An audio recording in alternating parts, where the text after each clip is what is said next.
this isn't going to be a lecture, and you notice that's in the last lecture. We're still doing all that here. So it will be a collection, very tired collection, and I apologize in advance. I am super tired. I'm sure it will show, but I'm glad to be here. I'm glad you're here. This will be a little bit of recollection, a little bit of sociology, and who knows what else. There are probably way too many pictures because I was hoping I could say less if I had more pictures. But we'll just see what happens. So here we are, last lecture, and I'm just going to mention something before we start. 33 years ago, before I had all this gray hair on my head, and I was well, a little longer than 33 years ago, but one of my good friends in Austin that I went to graduate school with, Kathy Kramer, told me when Hendricks, when the job ad came on the market, she said, you should take that one seriously. I'd never been to Arkansas, didn't know anything about Hendricks, but I came here and there was Jim Bruce at the airport wondering who this person was. Coming in for my job interview, but a nice sort of cyclicality maybe of all this is that this afternoon, if I can make it to the plane, I'm flying to a wedding in Austin, which is Adrian, Kathy's daughter, who was born while we were in grad school. And we took turns babysitting her, and there she is. So line that, and so if any of this goes badly, or if you think I should never have been here, call Kathy. So I put some pictures into this presentation. I hope you can hear me all right. Turn it up. Turn it up. Turn it up. Louder.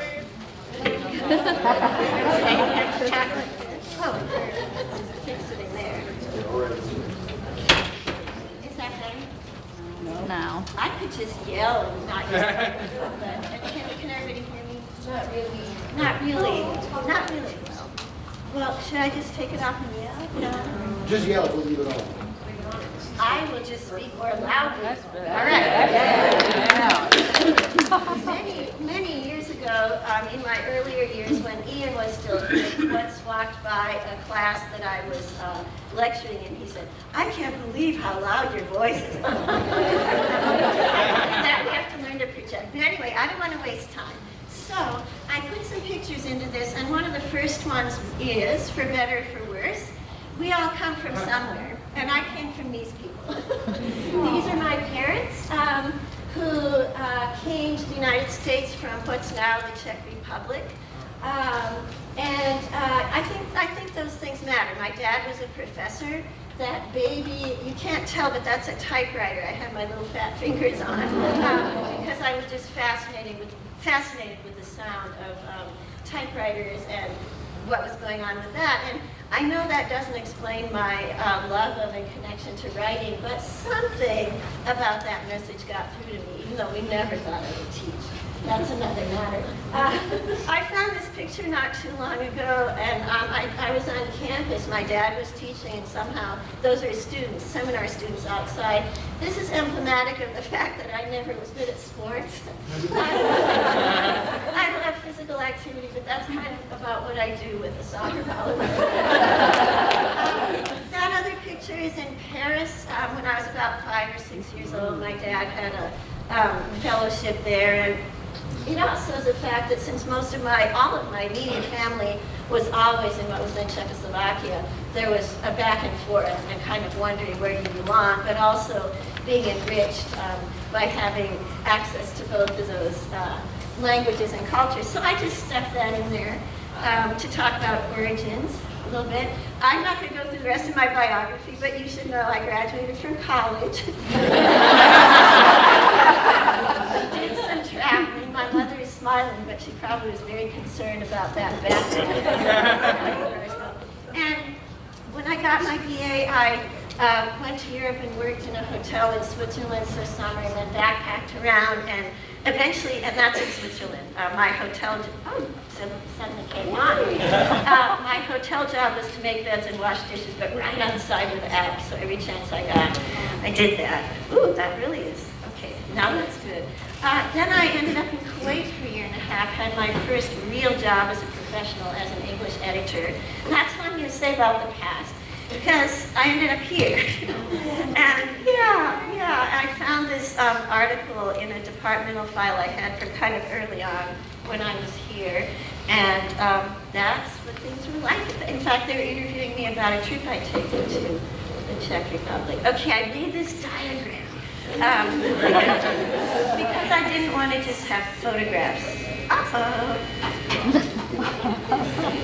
You know, I can't tell you how many times one of our wonderful IT staff, who's very talented, tells me, I don't know what that is. It's usually my laptop. Okay, can you still hear me? Can you still hear me? No. Yeah, okay, I'll speak as loudly as I can. So, I made a diagram like this so that it wouldn't all be pictures. And this is, oh, and I see Danny Grace back there, and I just want to say, if you want real entertainment and wisdom of the years and performance, you want to go to this guy's presentation. Sitting here. But I made this because I was trying to figure out some way to, in my mind, represent what had evolved here, especially sociologically, over the years in terms of the courses that I taught. So I made this, I like the beehive in its little cells, everything's related to everything else. And I put sustainability and social justice in the middle because that's been a thread that has really run through everything. And with one little exception, I was telling Ian earlier, I forgot to even put this one on the chart.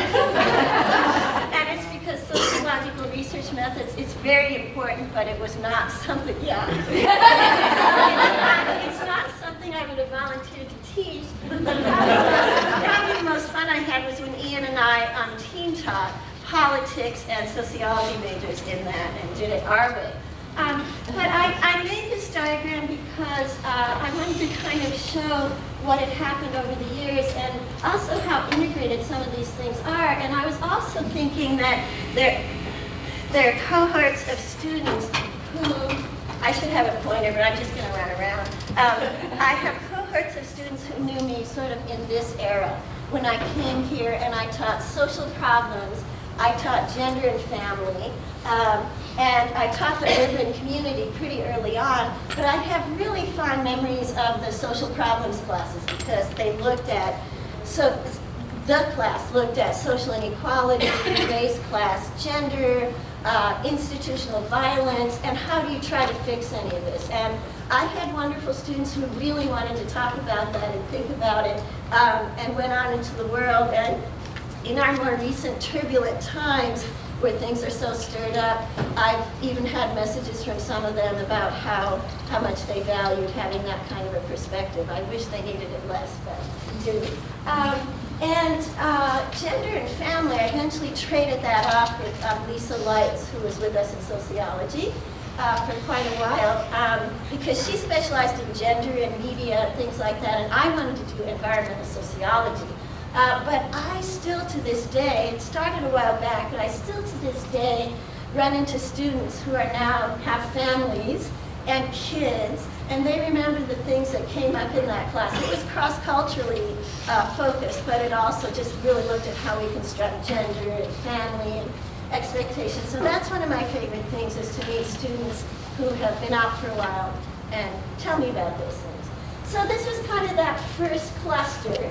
And then over time, I had a chance to develop some other things, and I became, really it took for me to, it took moving to Arkansas to turn me into an environmental sociologist, and I was already interested in all these other things, but Arkansas made it hard to ignore that a sociologist should be interested in analyzing and maybe helping to fix environmental problems. And so I did develop environmental sociology, and just to give you a little example, a lot of these courses are outgrowths of each other in that beehive, because it was looking at doing some research in contaminated communities and seeing how people struggled to get their health issues that were a result of contamination, how they struggled to get those recognized. That made me think, maybe medical sociology isn't something boring. Maybe I should find out what it is and use that framework, and I got really hooked on it. And of course, since that time, I've had a lot of pre-meds who have passed through that class, and they get the social and cultural part of what's so important, right, about being a healer and medical practitioner in our society, I was fortunate enough to teach in our Costa Rica program, and the environmental interest took the direction of ecotourism and sustainability. And as Ann Goldberg knows, we had many chances to collaborate on how to do all of that right and share the experience in Costa Rica. I was fortunate enough that my wonderful colleague Carol West one time said to me about creative writing, which I had a strong interest in, why don't you just do what you love? I've told some of you this before, and I thought, I wonder if our departments would let me teach a creative writing course that's partly in English, partly in sociology. And it was a wonderful experience to read students producing that kind of writing. You know, I mean, research papers are great, but they're a different kind of frame. So that grew out of the environmental interest. And just when I thought I had nothing to say to students, I thought, well, I've been teaching this stuff for a while. I wonder if there's something I still have to say. I'm always interested in food, as those of you who know me personally all too well. But I got interested in the sociological approach to food, and just happened to be lucky and hit that as a wave of interest was growing in that topic. And so I've been doing that ever since. But so many students are interested in food and culture. I want to make sure the nature part was in there. Where does this come from, you know, ecologically? How does that work? And then the most recent venture has been sociology of travel and tourism. Through a sociological lens, because, you know, we do a lot of traveling, including for Odyssey, but there are important questions of identity and relationship to the places we're going to, what we're supporting when we travel, how does this relate to climate change. So I have gotten to do that now 1 3/4 times. And Hendrix is the kind of place, that's one of the reasons I put this beehive up here. Hendrix is the kind of place where that kind of organic development can happen. And our departments, at least my department, our department, is very supportive of that kind of evolution. Down here I put, it's all about those invisible strings, because I don't know if any students who might happen to be here remember this, but that's one of my favorite metaphors in sociology, is that especially in a highly individualistic culture, we tend to just think we go and do things, right? We think, sorry, my mouth is a little dry. I better have some tea. We just go and do things, and in fact, whether you're traveling or eating food or having a family or whatever it is that you're doing, it's never just you in that capsule.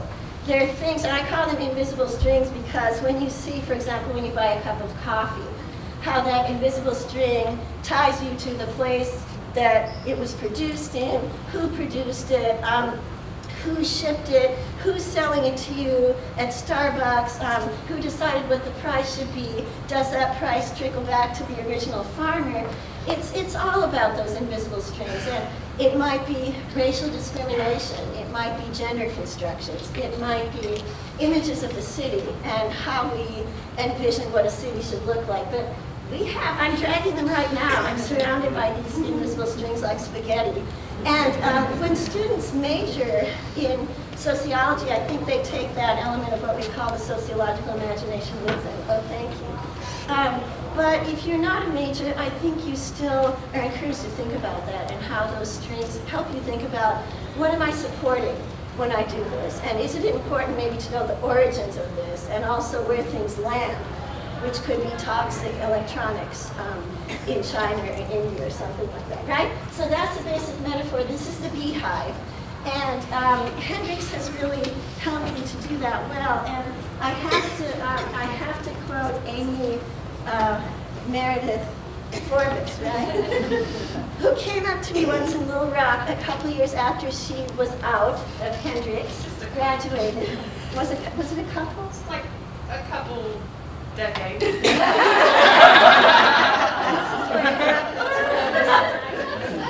Well, okay, a couple decades. I left that one. Yeah. And I ran into her at, I think, the Oxford American, some celebration over there, and she took my urban community class years, decades earlier. And she said, you know, something like this. I'm paraphrasing. She was more eloquent, but you know, you have really ruined my chances for finding a place to live. You know? And what what she meant is that she had to now be too thoughtful about what's going on in that neighborhood. Who am I? Is gentrification going on? Where's the social justice? You know, kind of looking more in an integrated way at that instead of just, you know, in that individualistic mode. Oh, there's a nice house. I think I want that. So I hope I didn't ruin her life. She could have so nice. And she told me that. I said, good. And I could give you other instances of that, but we don't have a whole ton of time, so I won't. But I always appreciate that kind of feedback flowing back to me, especially over the decades. But even next week, you know, when somebody finds something useful, let's see what else I have on here. I think the rest is mostly pictures. So I took one of these cells, food, culture, and nature, and I just pulled it out because talk about invisible strings and things being connected to everything else, right? And I won't go into the sociological analysis, but I love that we got our chefs on board for the class. We read about the careers of chefs. Of course, we read about social justice and fair trade and origins of food and who are we if we become foodies or do culinary tourism, stuff like that. And it just so happened that we had one of our visiting speakers, of which we had many from the community, you know, who work with food or grow food. We thought to take a picture, and don't they photograph well? This last cohort of students in food, culture, and nature. So I could take each one of those little cells in the beehive and pull it out and talk about the sociology of that. But you would be, who knows what shape you would be in if I did that. So I just did this with one. But so the theme of sustainability, the theme of social justice, the theme of how do you use the tools of sociology, or just that sociological eye, to make better choices, to try to make things better, which we often need, and also to have more insight into your own identity and how these cultures that you're part of shape you. I think all of those are good reasons to do this kind of stuff, and I probably won't talk too much more about that, but that's my food class. And me with gray hair. Of course, Hendrix pulled me into all kinds of other activities as soon as I got here, like orientation trips. And I have to say, those have gotten more comfortable. That Habitat for Humanity class, we slept on the floor of a church. You know, it was not comfortable. This was at the Meadow Creek Project, where we cleaned out some stuff and sweated and picked raspberries and did whatever needed to be done. And I stopped doing that after a while. Sort of did my part, but this was sort of in the earliest days, and it is a really nice way to connect with students, obviously. But the choices have gotten a little bit more comfortable in recent years. I kind of missed that part of it. Okay, here's where you recognize some characters for one of them who's still with us today. For a long time it was after I replaced, you can't replace him, but technically I replaced Ferris Baker. And Jim Bruce and I were the department for many years. And among many things that we did, we had a picnic for our students at the end of every year. And who are these people? Sarah was a sociology major and then a theater major. Bobby was, because friends could come and people would So they're there in the front row, and I see a few more of you, Emily, and some others in this picture. I'm doing okay, aren't I? Well, I'm not great, but I'm having fun. Okay, so I have a bunch of these kinds of pictures from the early years. These are some cohorts of students that came through. Some of these pictures are that picnic, sometimes they're Alpha Kappa Delta Honor Society, and again, you might recognize some faces. And this is one of my favorite pictures, and I'm so delighted that Marion Baker, where are you, Marion? Raise your hand. Raise your hand. I'm so delighted that you're here and that you're also in this picture, because this was on Honors Day. Ferris is there, you're there. Our anthropologist Karen Dahl, who was with us for quite a few years, is there. These are students who are being honored, and this is Joan Pottinger, who did an adjunct, who was an adjunct in anthropology for quite a few years, or on and off, not quite a few years, but on and off, and was part of our department. And look, we're all smiling, including Marion. And I'm so honored that you're here today. I just can't believe what you do in the world, and I love it in your 90s.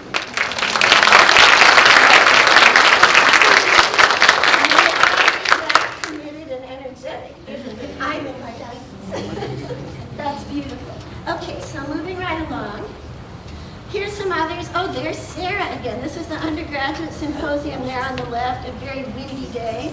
And we've been involved deeply in that undergraduate anthropology and sociology May 4th, undergraduate. 1990, just so you know. Oh, okay.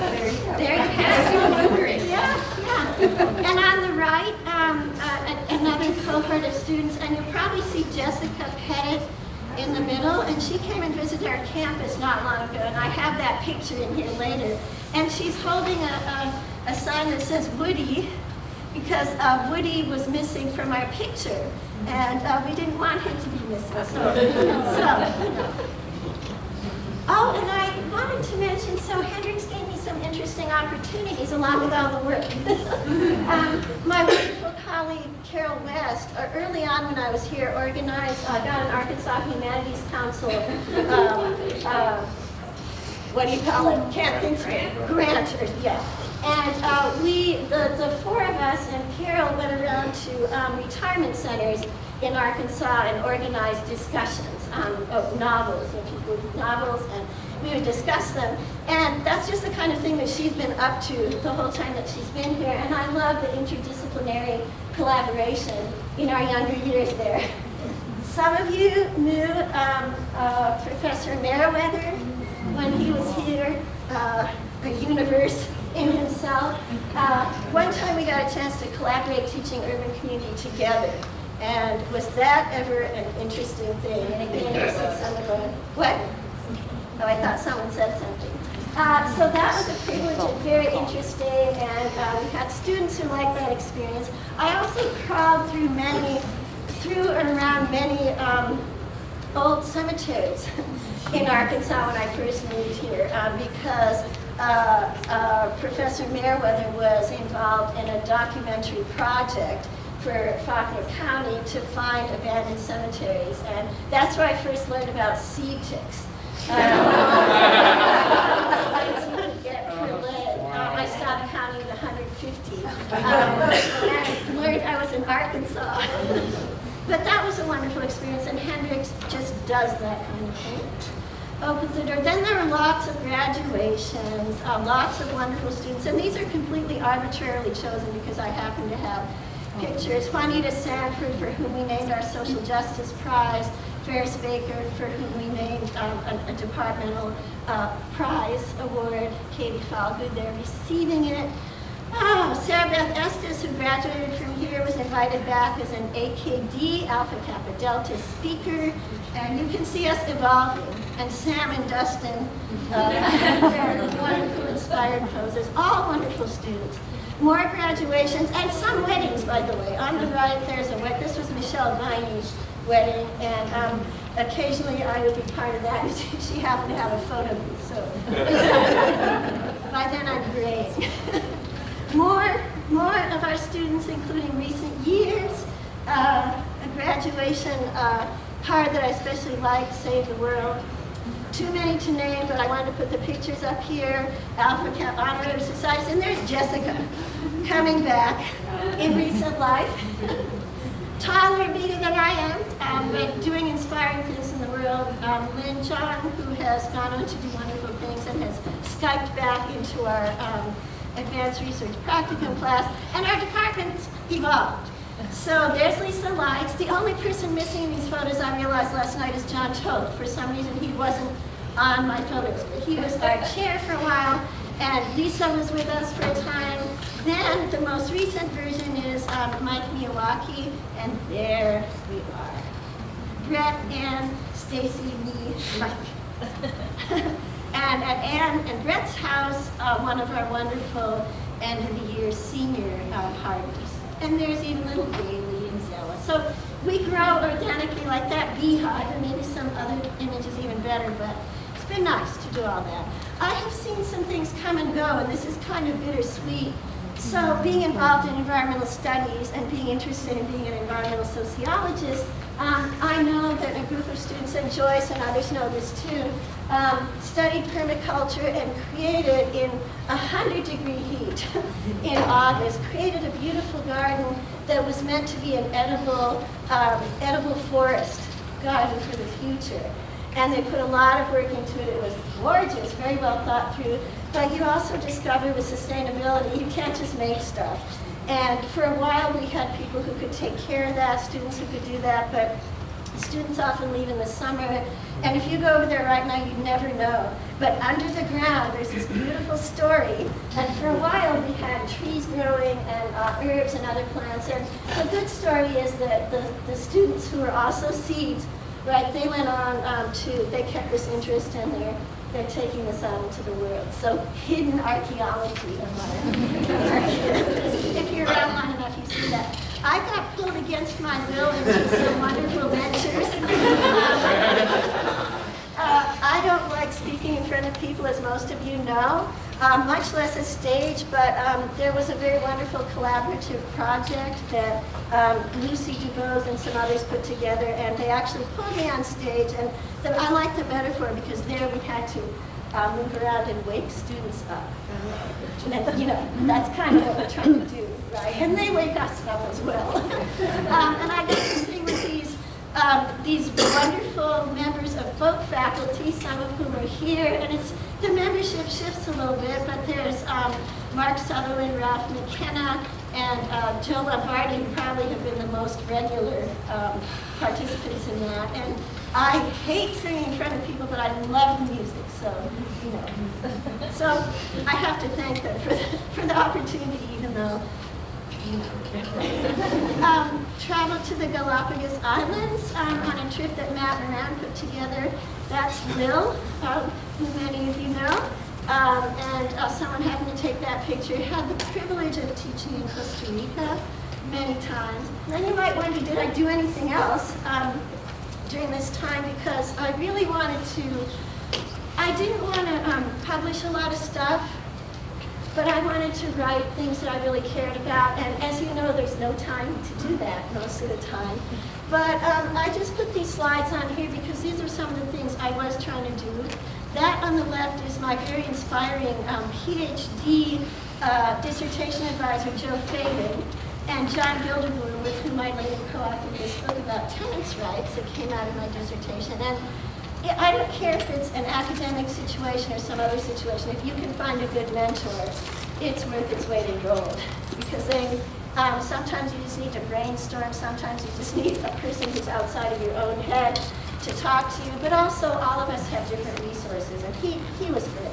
So you'll see me in a greater picture later with him as things kind of, oh, right there. And I just threw a few of these things up here. I don't really want to talk about my research right now because I might put you to sleep and there are more exciting things to talk about.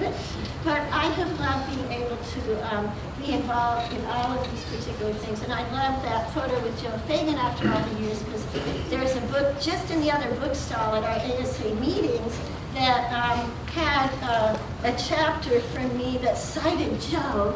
And then here was his most recent book. And you know, I think we look for those moments where things come together a little bit. Are you okay? Am I putting you to sleep? Okay. I studied environmental justice in Carver Terrace, Texarkana, and had the privilege of doing that where a federal buyout was won after a 10-year struggle. And those three women on the left, some of you know if you've taken a class with me, call themselves the Toxic Avengers. They were fighting for their lives to get out of it. And I honor them every time I revisit this piece. Studying human nature relationships, as some of you know, a lot of cattle egrets died one summer in Conway, and I turned that into a project where I interviewed different groups in Conway about how they related to that and sort of how they constructed themselves related to nature. That's Pam View, David View's wife, who happened to be one of the people who was trying to save the ones that could be saved. And each one of these is a story, but as I said, it could get, so I'm just going to scroll through pictures. Exploring sustainable design, studied the Heifer Building and green networks, and that's April Ambrose, with whom the students of this urban community class organized a green buildings tour of Little Rock. And that this is just what was there before Heifer and the Clinton Center were built. It was called a brownfield, and it had a lot of toxic stuff under it that had to be moved. Also have studied or tried to study the South Main neighborhood, including some of our alums. We're active there, like Jack Sandella in Capek, but I won't stop on that. You know, I don't know if any of you ever watched Trevor Noah. Yeah. And he has a segment where he says, we should talk about that, but we don't have time. We have time for that because, right, and he'll move on. I'm doing that. So I also did a research project that had to do with community land trust in the place where our Costa Rica program was. And that's actually one of our students, Sean Bell, pushing this thing to extract cane juice. Don't have time to dwell on it though. I thought I would share, since I talked about the sociological eye and invisible strings and the value of that, I thought I would just share one of my most recent interests, which combines environmental sociology, how we look at trees and relate to trees, especially significant trees in the community, and how those significant trees can be turned into a kind of bridge that creates conversation. So I was very interested when the Clinton Center got one of these Anne Frank saplings from the Anne Frank Sapling Project, which actually took saplings from the chestnuts, cultivated saplings from the chestnuts that grew on the tree, that grew outside of the house where Anne Frank and her family were hiding in Amsterdam. And the Sapling Project locates these saplings in places where somebody has applied and said, we're not just going to use this to talk about Anne Frank or the Holocaust, we're going to talk about social justice issues here that have happened here and that we need to dialogue about. So, as you know, if you've seen this monument, the sapling is right in the middle there, but it's the effort is to try to create a dialogue about some of the injustices in Arkansas, namely these three that are listed up here: the Trail of Tears, the Japanese American internment, and the Little Rock Mound Central High desegregation event that was so, it wasn't just an event, events, right, that were so formative, and so they're troubling intersections, but I like the way that I kind of have this idea that sometimes a tree can provide a little bit more of a gentle invitation into discussions that are difficult to have. And so I've been doing interviews and studying this kind of thing. And there's also one up in Nova Scotia, because that's one of my escape places where I want silence, where actually, this is a long story, but I won't tell it. In this particular community, which by the way was made famous by Longfellow's Evangeline, this is where the Acadians were expelled. And in this case, a significant tree was finally killed in a storm, and the local artist, Monette Legere, that one, asked if she could have the tree, and actually it was created as a kind of collaborative sculpture to bring together Acadian descendants, the so-called New England planters that got their land when they were kicked out, and also one of the First Nations, Mi'kmaq groups. And sculptors from all three collaborated on this, and that's me being all excited finding out about that tree project. So I guess the point there is, even though we're kept really busy at Hendrix, these things do evolve, and I think if I showed you that beehive again, or whatever that thing is, I just know it didn't fight with me too much when I tried to make the diagram. There is a kind of organic evolution to all this, and I want to say we're also inspired by our colleagues, by our students, by all kinds of things, right? It is really a community kind of creation. What else is here? Oh yeah, I'm also interested in the sociology of silence, because silence is structured by all kinds of things. It's situated, sociologically situated, culturally meaningful. Silence is textured. Access to silence is often related to social power. Some people have argued that it's kind of a vanishing public good, and it's related to privilege, right? Can you create a silent space for yourself and not be unwillingly subjected to noise? I mean, noise is great for celebration. I'm not saying we need a totally quiet world, right? But it has this interesting sociological structure to it. And I'm especially interested in silence that isn't viewed as, oh, that's boring, I have to fill it with something, which is the tendency when you buy a lot of commodities. But where is active silence experienced? It was really too long a story, we don't have time for that, but in Costa Rica, it was a Quaker community that was very involved in constructing land trust, and of course Quaker ideas about silence being full active relational, that's part of this concept of active silence. I don't think that was a sentence, but I made it into it. Anyway, the idea that it's spacious, it's enabling something to happen in a culture that's in such a hurry, at least our mainstream culture. That it seems to me that's worth investigating. And those are rocks from Nova Scotia. That's one of my quiet places, and it's a symbol to me of that kind of getaway space and having some of that time myself. Plus, aren't they beautiful? If anyone here loves rocks, I have in recent years become less greedy about bringing many back, but that wasn't true when I first went out there. All right, this is what's happening now. In the last few years, I am teaching the children, adult children, of students who were here when I first arrived at Hendrick. So Jill Roper, who's now Jill Curran, was a graduation, this was either last year or probably not 20 years ago, probably maybe 2 years ago, and her son was graduating from Hendricks. And so there's that kind of full circle idea that makes me feel really honored and appreciative, and also feel the years. And then I had the great honor of receiving a distinguished professorship not that long ago, but I had already decided that I would be leaving at the end of this year, so I'm still enjoying the benefits of that through a little bit later this summer. But that was really wonderful, and I know the nomination came from my colleagues, and just a beautiful moment that I never expected. And Ann Goldberg is giving me a party on April 27th, and since she plans ahead so well, unlike the rest of us, she's sent out the invitation. There's my little time. Sent out the invitation and asked me did I have a picture, and I didn't. So I got our wonderful Robin Hartwick to come out on the pecan shells, and I wanted to just kick out my heels. And that could have been kind of disastrous, but I think we got lucky, and to me it's a symbol of the part of leaving here that is joyful, because it's about new opportunities. But of course it's bittersweet. But I love this fragment of a poem from John O'Donohue. May my mind come alive today to the invisible geography that invites me to new frontiers, to break the dead shell of yesterdays, to risk being disturbed and changed. And it is a risk. And I think the line that comes after this is something like, and to waste my heart on fear no more. But I didn't want to emphasize the fear too much, because there is that side. I have to kind of reinvent everything as I leave this space that's been closely tied to my identity. As every person in this room knows, grading isn't my favorite thing, but I do it diligently, but I will not be sorry to shed that task. I will be joyful about opening up possibilities.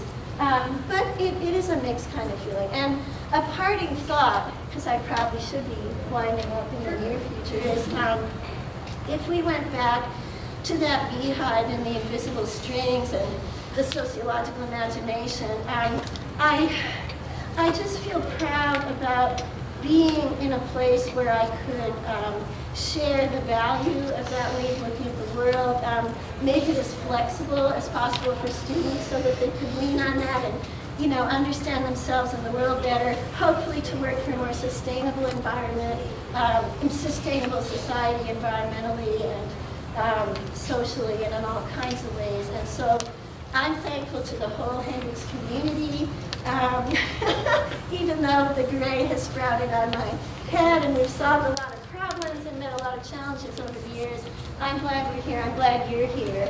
I'm glad I have what always is a privilege, the grading, maybe not so much, but the teaching and the working together with my colleagues and seeing you turn into wonderful adults, and seeing Marion just not quitting and changing the world, decades and decades later.